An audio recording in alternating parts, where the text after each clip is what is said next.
These are the best subclasses for every Dungeons & Dragons class based solely on aura. I don't care about the mechanical strength of all of these subclasses. We are picking them based solely on how dope and awesome you look if you are using them. For Barbarian, we've got Berserker. It is just really hardcore to try to fight an Eldritch Abomination with only the power of unmanaged anger and an axe. For Bard, I'm picking College of Swords. It's a melee caster, which is already dope, and your bardic art can be sword swallowing, which is the coolest bardic art. Except maybe cooking, because you could be like Gordon Ramsay and just like have a little portable stove and just be like chefing up food in the middle of combat. That would also be funny. But there's not a College of Culinary Arts for the bards. For our clerics, we've got Grave Domain. It's got the cool edgy factor of being a death cleric, but it doesn't come off like you're trying too hard. For Druid, we're going with Circle of the Stars, because it lets you be a cosmic bog witch, and that's hilarious. For Fighter,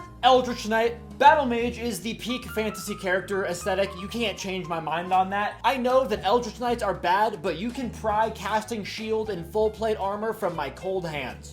For Monk, our selection is the Way of the Elements. I know you're just playing a monk because you want to be the last airbender, and this is the path to being the last airbender. It's that simple. For Paladin, it is literally no contest. It is Oath of Vengeance. Whoever made this oath cooked. There is no way to build a better morally gray hero in Dungeons & Dragons. This is peak character design. This isn't what I thought I was gonna say for Ranger, but I opened up the new player's handbook and look at the attitude on the Fey Wanderer artwork. Are you joking? This has so much aura to go into combat looking like this? It's gotta be my #1 subclass for Ranger. For Rogue, you all knew it was Swashbuckler. You get Vicious Mockery as a bonus action, and you can cosplay as Captain Jack Sparrow. That is a pure win.